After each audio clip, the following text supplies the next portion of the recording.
AI 혁명을 이끄는 엔진이 지금 좀 심각한 교통체증에 갇혀 있습니다. 교통체증이요? 네.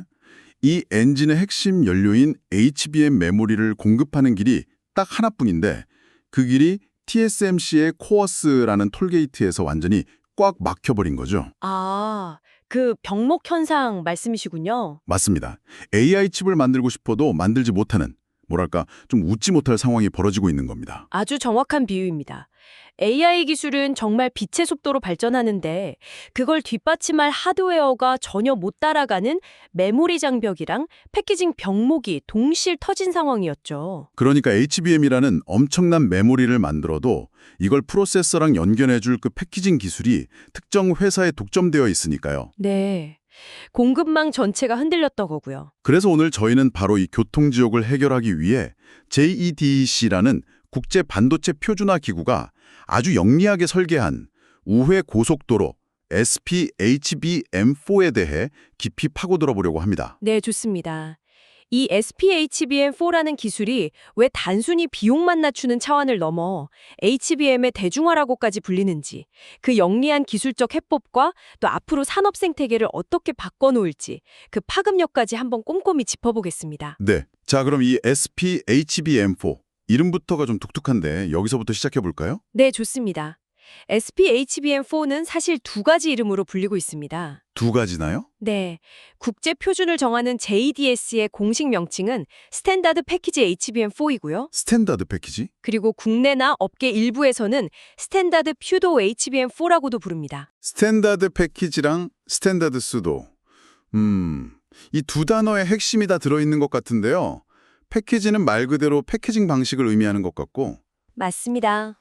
수도, 우리말로 유사라는 말은 뭔가 진짜 HBM4는 아니다. 뭐 이런 뉘앙스인가요? 정확히 보셨습니다. 그 두 단어가 이 기술의 정체성을 완벽하게 설명합니다. 아, 그런가요? 먼저 스탠다드 패키지는요. 더 이상 TSMC의 그 비싸고 특별한 실리콘 인터포저 대신에 업계에서 누구나 쓰는 표준 유기기판을 쓰겠다는 뭐랄까 일종의 선언 같은 겁니다. 문턱을 확 낮추겠다. 바로 그거죠. 그리고 수도, 즉 유사라는 말은 기술적인 자신감의 표현이에요. 자신감이요? 네. 겉모습, 그러니까 프로세서랑 연결되는 물리적인 핀의 개수나 방식은 기존 HBM4랑 다르지만 칩의 뇌에 해당하는 논리적 성능, 즉 데이터 처리량은 HBM4와 유사하게 동일한 수준을 구현했다는 의미거든요. 아하, 겉은 달라도 속은 같다. 맞습니다. 그렇군요. 결국 특정 기업의 독점 기술에서 벗어나서 표준 기술로 동일한 성능을 내겠다는 아주 야심찬 목표네요. 그렇죠.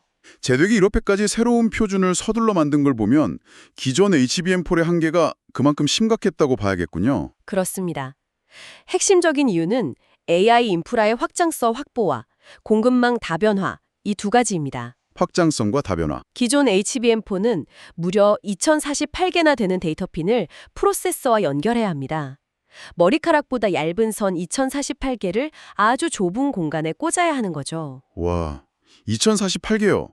상상만 해도 아찔한데요. 10 마이크로미터 이하로 극도로 촘촘해야 하는데 이건 반도체 웨이퍼를 만드는 공정으로 제작하는 실리콘 인터포저 그리고 그 기술을 가진 TSMC 같은 최첨단 파운드리만 가능했습니다. 듣고 보니 거의 모든 AI 칩의 운명이 TSMC 생산 능력이라는 단 하나의 바구니에 담겨 있었던 셈이네요. 맞습니다.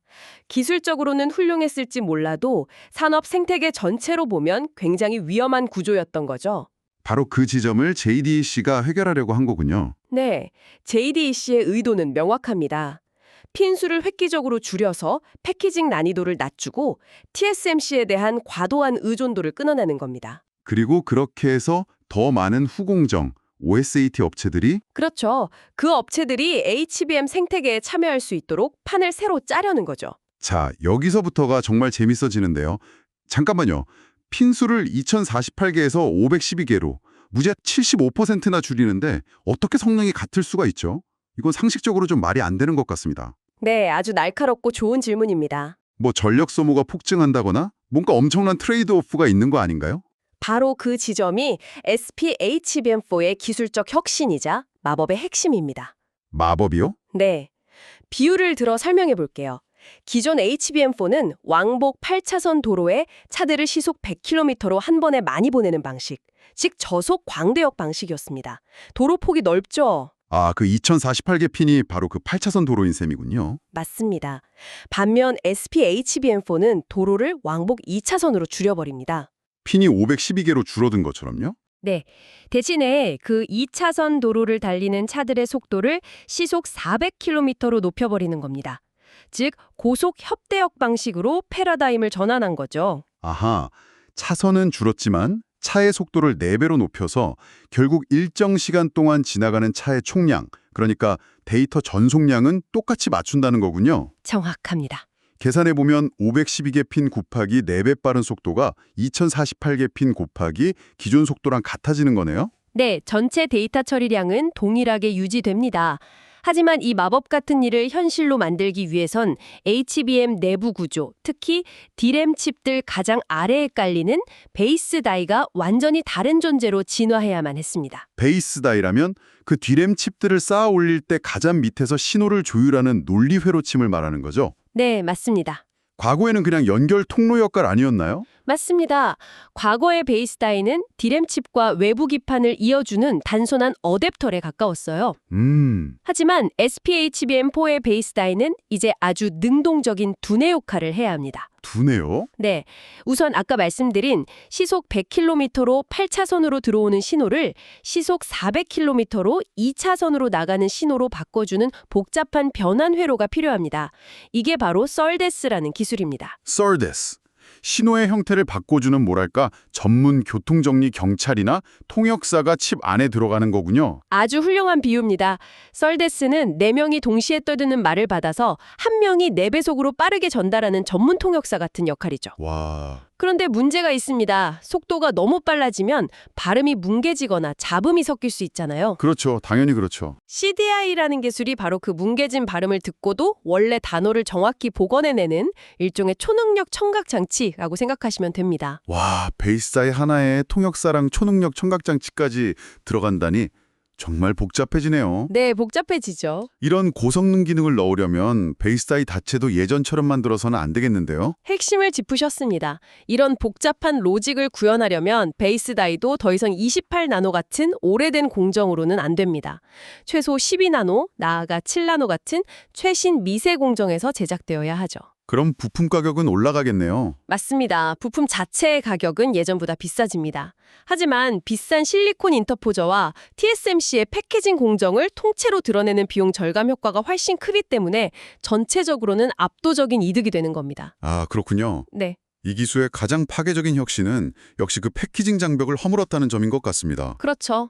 실리콘 인터포저 대신 누구나 쓰는 유기기판을 쓴다는 게 구체적으로 어떤 자유를 가져다 주는지 한번 정리해보죠. 실리콘 인터포저는 반도체 공정으로 만들기 때문에 배선은 아주 미세하게 잘 만들 수 있지만 치명적인 단점이 3가지 있었습니다. 3가지나요? 첫째, 비싸고, 둘째, 만들 수 있는 크기에 한계가 있고, 셋째, TSMC의 공급이 집중되어 있다는 점이죠. AI 칩 공급난의 주범이었네요. 바로 그겁니다.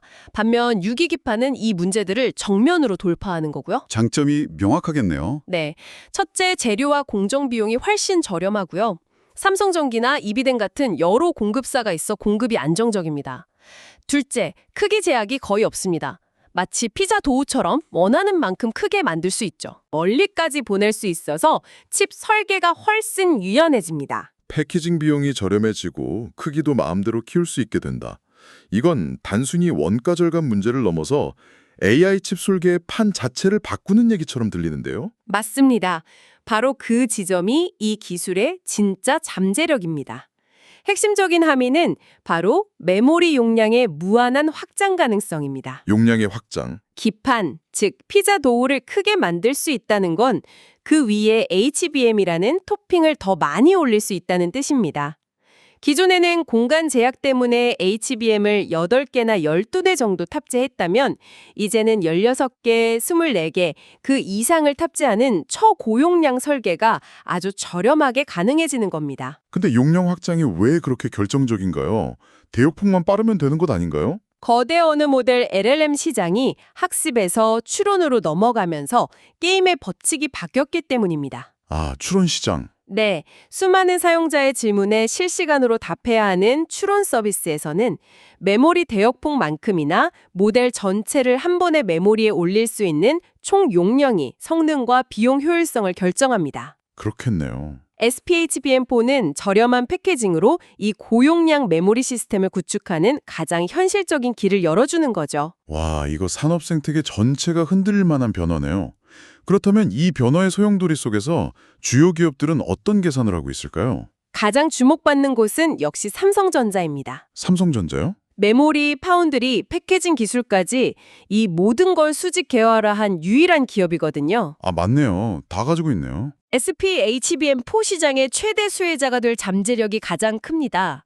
자사 HBM과 자사 파운드리에서 최첨단 공정으로 만든 베이스 다이를 결합해서 턴키 솔루션으로 제공할 수 있으니까요. TSMC 의존도를 줄이고 싶어하는 빅테크 고객들에게는 아주 매력적인 제안이 되겠네요. 그렇죠. 현재 HBM 시장의 절대 강자인 SK하이닉스 입장에서는 위기이자 기회가 되겠군요. 맞습니다. SK하이닉스는 기존 HBM 기술력의 강자로서 독자적인 베이스 다이 설계 능력과 MR무프 같은 첨단 패키징 기술을 더욱 고도화해서 SPHBM4 시장에서도 프리미엄 전략으로 경쟁 우위를 지키려 할 겁니다. 마이크론도 마찬가지겠고요. 마이크론 역시 점유율을 공격적으로 확대할 절호의 기회로 보고 있고요. 결국 TSMC 코OS 병목을 우회하는 강력한 대안 노선이 여러 개 생기는 거네요. 바로 그겁니다. 구글, 아마존 같은 빅테크 기업이나 수많은 AI 스타트업들이 이제 TSMC에 하염없이 줄을 서지 않고도 M코, ASE 같은 일반적인 OSAT 업체를 통해 고성능 AI 칩을 만들 수 있는 시대가 열리는 겁니다. 이건 AI 반도체 시장의 전체 파이를 키우는 아주 긍정적인 효과를 가져오겠네요. 네, 맞습니다. 그럼 이제 엔비디아 같은 회사들은 비싼 실리콘 인터포저를 버리고 다 이걸로 갈아타게 될까요? 아니면 각자 역할이 다른 걸까요? 시장은 명확하게 두 개로 나뉠 겁니다. 이른바 투트랙 전략이죠. 투트랙. 먼저 비용보다 최고의 성능과 전력 효율이 중요한 최고급 시장, 예를 들어 엔비디아의 차세대 GPU 같은 제품들은 계속해서 실리콘 인터포저 기반의 오리지널 HBM4를 사용할 겁니다. 아, 최고급 시장은 그대로. 네, 1원이라도 아끼는 것보다 1와트라도 전력을 덜 쓰는 게 더 중요한 시장이니까요. 주로 대규모 모델을 훈련시키는 용도의 AI 칩 시장이 여기에 해당하겠군요. 맞습니다. 반면 SBHM4는 데이터 센터의 추론 서버나 엣지 AI처럼 가성비와 고용량이 중요한 훨씬 더 거대한 중급 시장을 정조준합니다. 아, 포지션이 명확하네요. 그렇죠. 성능은 기존 HBM4와 맞먹으면서 가격은 훨씬 저렴하고 GDDR7 같은 그래픽 메모리보다는 성능이 압도적으로 좋으니 그 사이에 거대한 빈틈을 완벽하게 메우는 최적의 포지션이 되는 거죠. 이렇게 판을 바꾸는 혁신적인 기술이지만 분명 넘어야 할 산도 있을 것 같습니다. 해결해야 할 기술적 과제는 없을까요? 물론 있습니다. 가장 큰 과제는 두 가지입니다. 첫째는 열 관리입니다. 열 관리. 유기기판은 실리콘보다 열을 내보내는데 훨씬 취약합니다. 쉽게 말해 단열재에 가깝죠. 아, 그런데 베이스 다이는 이전보다 훨씬 고속으로 작동하면서 추가적인 열을 뿜어내니 이 열을 효율적으로 빼내지 못하면 시스템 전체가 멈출 수 있습니다. 냉각 설계가 정말 중요해지겠네요. 성패를 좌우할 겁니다. 두 번째 과제는 무엇인가요? 기판 휨 현상, 즉 월핏입니다. 휨 현상이요? 네, 패키지가 피자도우처럼 커질수록 열 때문에 기판이 미세하게 휘어질 가능성이 커집니다.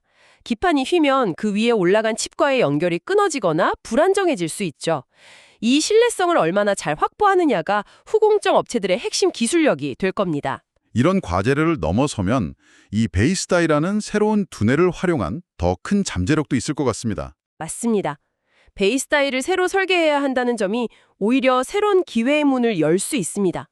기왕 만드는 김에 단순 신호 변환을 넘어 간단한 연산 기능, PIM을 추가하는 맞춤형 HBM 시대를 열 수도 있고요.